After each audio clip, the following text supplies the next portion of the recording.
Are you on the right track to being successful? Today, I give you 10 clues so you can figure out if you're on the right path. Hello again, everybody. I'm Eli's dad with Project Eli, where we educate, lead, and inspire. And once again, I'd like to invite you to join Eli and me as we are beginning a brand new year. Let's figure out where we are, where we're going, and let's take a look and see, are we on the right path to being successful? I'm going to give you 10 different yardsticks that you can use to see if you're on the right way. Number one, first, you have a vision for the kind of life that you want. If you don't know where it is that you're headed, how will you know if you're ever going to get there? In fact, you know that you won't get there. Number one, most important thing is you have to have a vision for where you want to be. And if you don't have that kind of an outlook, if you don't, visualize that, if you don't see yourself doing that, it ain't going to happen. So the first thing you have to do in the morning, like I always recommend, give yourself some quiet thinking time. Visualize where you want to be. Visualize that outcome. Right before you cross the border and you go to sleep at night, in that final 5 minutes, make it part of your nighttime ritual. When your head hits the pillow, before you fall asleep, make sure you're sending that message out to the infinite mind so that your subconscious can be a receiver of a transmission from the infinite mind. Send the message of the final outcome that you want to have. Don't necessarily put how you're going to get there. You don't want to do that. That confuses the infinite mind. Let the infinite mind see the outcome, and then will come suggestions for how to get there. So you have to have that vision. Number two, you're using your signature strengths. It's so critical. Everybody knows that they have some things that they're better at this way and not better in that way. Okay, as an example, I know a lot of stuff about personal development, but I am more ignorant than you can even imagine as far as technical stuff is concerned.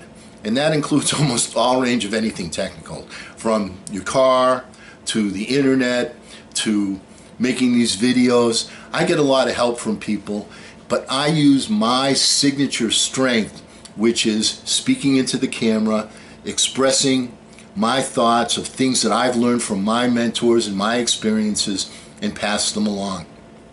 What are your signature strengths? Identify what they are. Figure out what they are. Figure out how to use them, and figure out how to make them profitable. And key point, don't let the fact that you have quote-unquote signature weaknesses slow you down.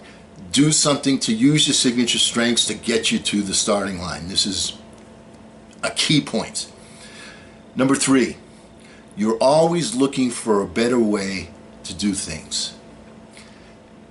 Don't be satisfied with status quo. Things are always changing. Times are always changing. We don't have a horse and buggy anymore.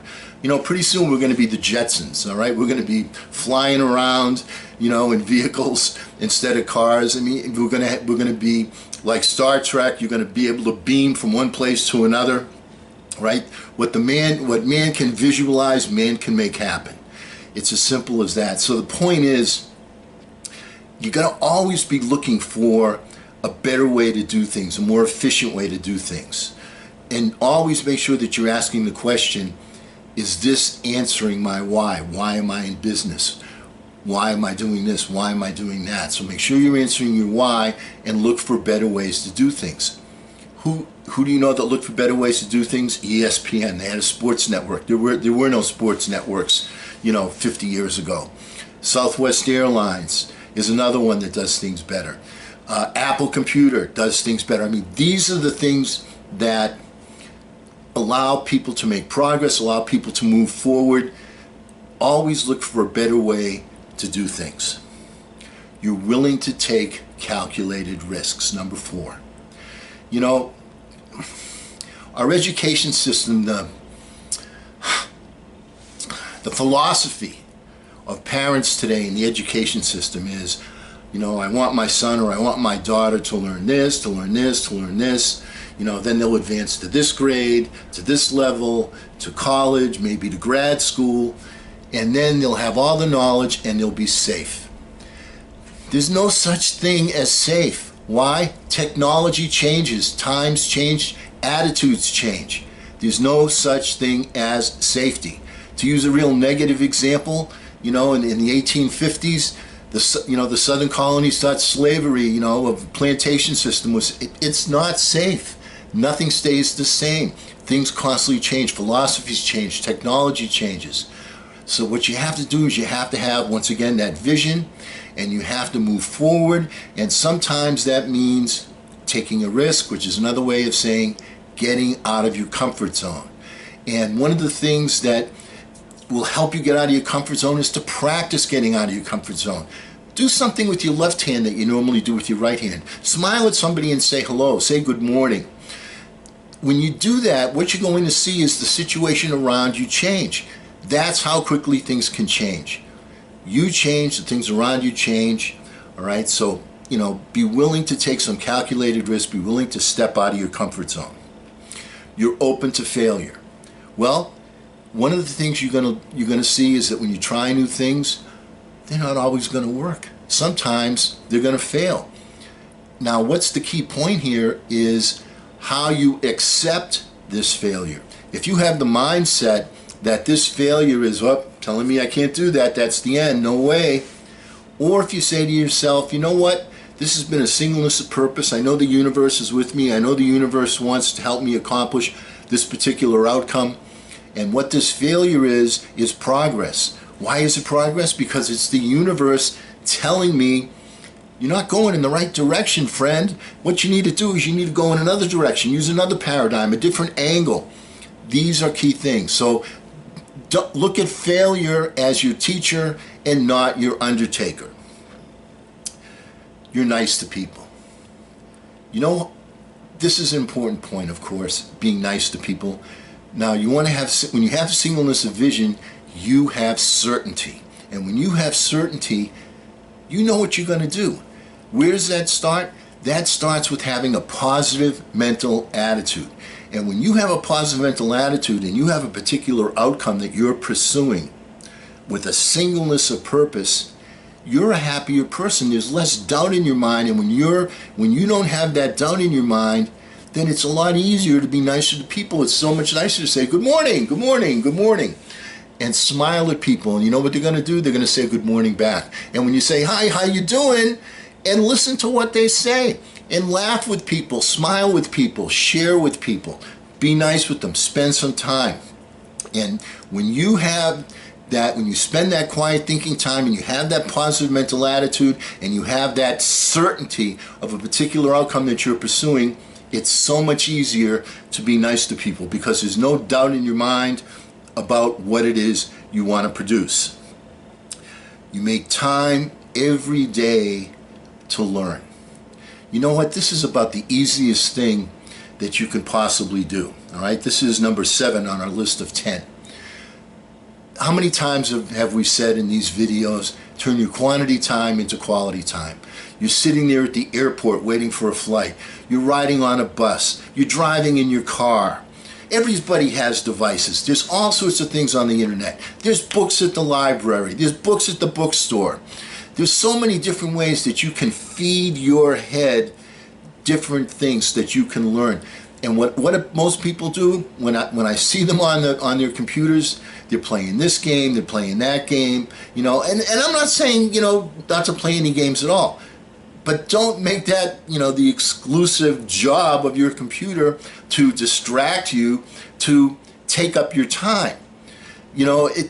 I see people, when I worked at the library, I would see these people come in that, obviously were down on their luck, somewhat most of the time homeless, and what are they doing? They're sitting in front of the computer, they're playing these games, so on and so forth. What they're doing is they're trying to get time to move forward for them. They're being distracted. They're not doing anything productive, right? So, do you do the same thing? And there's so many, and using the computer on, video game, that's one thing. What are some of the things that you're doing that aren't moving you forward? What are some of the habits that you've gone into to eat up time during your day? Don't just be here and take up space. what you want to do is you want to find something that's going to move you forward, that's going to give you some personal development, that's going to teach you a new skill. Because when you have that personal development, things around you are going to get better, your income's going to get better, your relationship's going to get better. Spend some time doing something positive. Turn that quantity time into quality time. Make sure that you're learning something every day. We insist that our kids learn something. We send them to school. It's mandatory that they go there. Why shouldn't it be mandatory that we learn something as well? Are we hypocrites or what? Continue to learn. You're self-aware. Self-aware means recognizing your strengths and your weaknesses. We talked about, using your signature strengths to move you forward. But you also have to be aware of your weaknesses as well. And one of the things that you have to, recognize is that you're going to move forward more by using your strengths and having somebody else fill in and help you with where you're weak. Like I do making these videos, all right? I don't know how to edit. I don't know how to do this. I have somebody do that for me. And she does a phenomenal job, by the way. Thank you very much. But my point is, I focus on my signature strengths. Be self-aware of your strengths and your weaknesses, and just make sure that your weaknesses are covered. The same way as if, your car breaks down and you're not somebody that knows everything about cars, what do? You bring it to the shop, you bring it to a mechanic that knows how to do it. So be self-aware, and the same thing is, I check my, I don't know anything about cars, I keep an eye on the mileage, and when it's like a certain mileage time, I bring it in to check it up. Why? Because then they can look at it and I don't have that kind of a problem, where something's going to happen, I'm going to break down. If they can spot something before it happens, they go, oh, this wire's loose, or this needs to be changed, or whatever. Be self-aware of your strengths and your weaknesses. Number 9, be self-compassionate. All of us in life are going to run into potholes. All of us in life are going to make mistakes. If you don't make any mistakes, you're not doing the job right. Once again, one of the things that the 5% group tells us that the 95% group tends to ignore is that the secret to being more successful is having more failures, because the more failures you have, that means you tried a heck of a lot more and you kept going and going and going until you find the successful way. But so when those failures are going to come, and when they do, be understanding with yourself. Don't beat yourself up. You have that vision. The vision's making you strong. The vision's giving you momentum. You're taking action. That's giving you momentum. Momentum is the key to achievement. And one of the things you have to understand is that once you get that body in motion, the law of inertia, body in motion stays in motion. A body at rest stays at rest. Don't be a body staying at rest. Be in motion. And what happens is when you do that, it's much easier to be compassionate with yourself, because you just look at things as a bump in the road instead of looking at things as an ultimate failure, and that affects your mindset in a negative way. So be compassionate with yourself. Be in a position to forgive yourself. And even if you do some major transgressions, and that'll happen. I mean, we're human beings. Sometimes, your mouth goes off, the shortest distance is your brain to your mouth, in my estimation. And sometimes you don't have that filter where you should be keeping your mouth shut. I'm included in that group of people. I try not to, but everybody's a human person.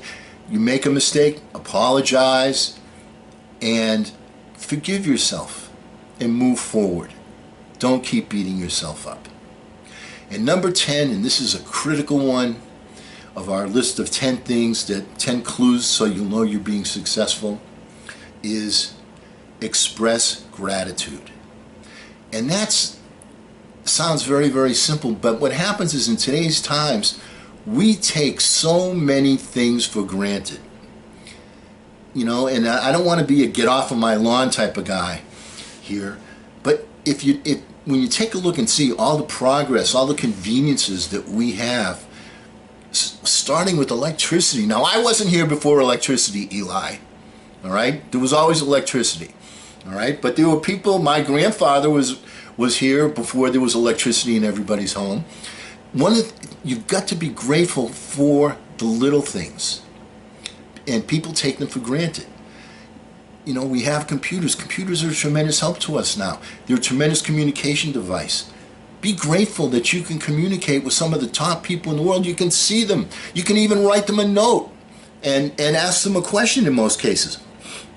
So don't, you know, the fact that you have a car instead of riding a horse, or even the fact that you have to walk someplace.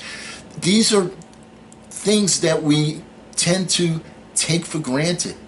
Be grateful for your family. I'm grateful for Eli. Be grateful for the fact that you're alive. Be grateful for the fact even if you don't like your job, and I say this because roughly according to statistics, 75% of the people out there are not happy with their jobs.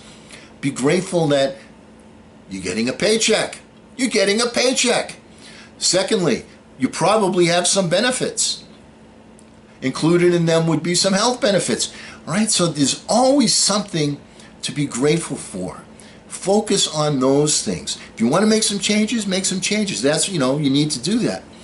But make a list of the things that you're grateful for every morning. And when you do that, and when you send that message up to the universe that, you know, thank you, I'm blessed because of this and this and this and this, the universe will want to bless you more with more advantages.